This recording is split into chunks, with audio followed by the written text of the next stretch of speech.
यहाँ पर 1,70,000 बार तुमको ही जलाया जा चुका। फिर पांडव कर्ण के शरीर को लेकर के ऋषिकेश से और आगे बढ़ते हैं। उस स्थान पर जब रख के अर्जुन जलाने लगते हैं तो फिर भगवान बोलते हैं, अर्जुन तुम्हारे खुद के शरीर को यहाँ पर 60,000 बार जलाया जाए। ऐसे करते करते पूरे ब्रह्मांड में कोई ऐसा स्थान बचता है। गीला किससे रहता है? करुणा से। करुणा से माँ का जो दिल है वो एकदम ओतप्रोत रहता है, भीगा हुआ। यहाँ तक कि ये कहते हैं कि करुणा माँ के ही अंदर से प्रकट हुई बनाया गया है। क्यों?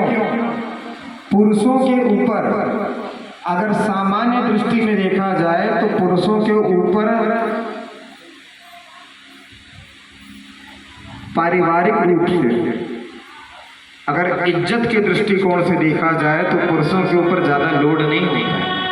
लेकिन एक जो माता का शरीर होता है उसे विवाह के पहले अपने पिता के घर की भी इज्जत बचानी पड़ती है और विवाह के बाद जिस घर में वो आई है उस घर की भी मर्यादा उसे बचानी पड़ती है। इतना ही नहीं,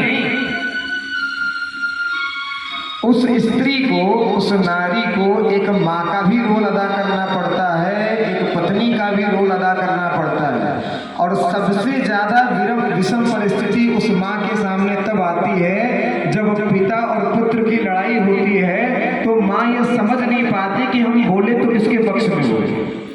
बेटे के पक्ष में बोलेंगे तो पति कहेगा कि बेटे की साइड ले रही हो, पति की साइड में बोलेंगे तो माँ बेटा कहेगा कि पापा की साइड ले रही हो।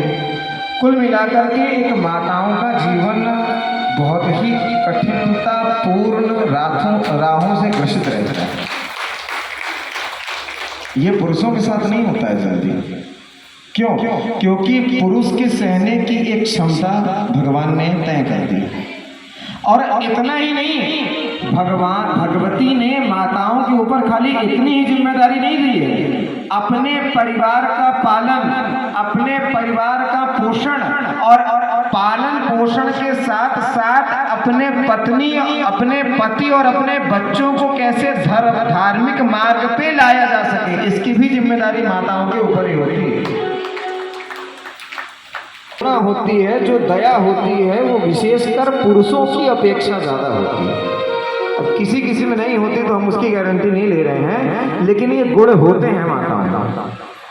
हमने आपको बताया ना, आज जिस बाके बिहारी का दर्शन पूरी दुनिया जाकर के कर रही है वो बाके बिहारी की मूर्ति माँ विंध्यवासिनी के आशीर्वाद से ही प्रकट हुई है। अब ये आपको पता है कि नहीं? हमें नहीं पता। बाके बिहारी की मूर्ति को जिन हरिदास जी ने प्रकट किया है वो हरिदास जी इसी विंध्य पर्वत पर रह करके माँ का भजन करते थे। माँ ने साकार रूप में आकर के उनको आदेश दिया तो वो विंध्य पर्वत से वृंदावन गए और वृंदावन में उन्होंने बाके बिहारी की मूर्ति को प्रकट किया। ये तो आपने मूर्ति की महिमा सुन ली, अब एक और महिमा सुनिए। वास्तविक श्री कृष्ण जो हैं इनका भी जो जन्म है वो माँ के ही आशीर्वाद से हुआ है। जब कंस ने देवकी और वसुदेव जी को कारागार में बंद कर दिया और उनके 6 पुत्रों को मार डाला और 7वें पुत्र को योग माया ने देवकी के गर्भ से खींच करके रोहिणी के गर्भ में डाल दिया। तब वसुदेव जी अपने जो उनके घर के जो गुरु जी के गुरु गर्गाचार्य आते हैं तो वसुदेव जी कहते हैं कि इस पापी कंस ने मेरे 7 बच्चों को बड़ी बेरहमी से मार डाला। अब ये मेरा आखिरी बच्चा है और मैं ये चाहता हूं कि मेरे इस वंश की रक्षा हो जाए। आप कुछ ऐसा करें जिससे मेरा ये बच्चा बच जाए, क्योंकि मैं तो कुछ कर नहीं सकता क्योंकि मैं जेल में पड़ा होता हूँ। विंध्य पर्वत पर आते हैं और नवरात्रि में भगवती की उपासना करते हैं। ये जो दुर्गा पूजा आने वाली है इसको 8वें महीने में गर्गाचार्य जी ने भगवान के लिए माँ से प्रार्थना की है। और ठीक इसके 10वें महीने में, आश्विन से जोड़ेंगे तो भाद्रपद का, भादव का जो महीना है, पहले महीने में माँ की आराधना की, और आराधना के ठीक 10वें महीने बाद श्री कृष्ण का जन्म हुआ है। आप जोड़ करके देख ले। राम जी के भी अवतार में माँ का ही कारण है। नवरात्रि का अनुष्ठान चल ही रहा था, तभी चैत्र की नवरात्रि के नवमी में भगवान में भगवती का ही अनुष्ठान चल रहा था। अब जो लोग व्रत और पूजा पाठ करने से भटकते हैं या कहते हैं कि व्रत करने से कुछ मिलता नहीं है, तो हमने आपको भी कहा ना, ध्यान से सुनिए, व्रत का 72,000 नाड़ियां एक्टिव हो जाती।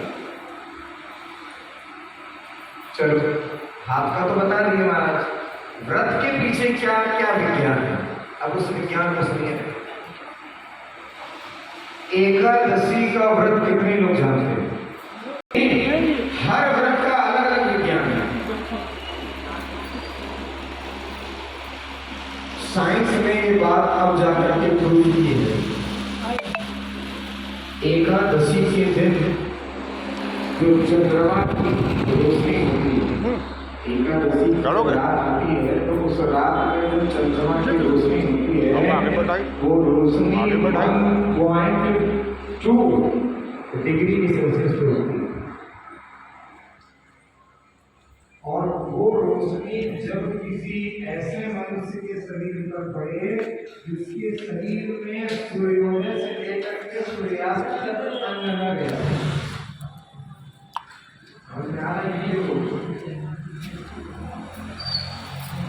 एकादशी के दिन जो चंद्रमा होता है,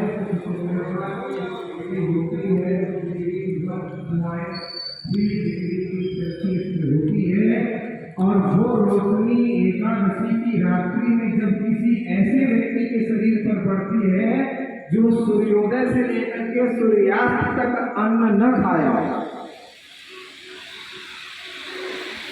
तो उस मनुष्य के अंदर एक ऐसी एनर्जी प्रवेश करती है जो कैंसर में होती है।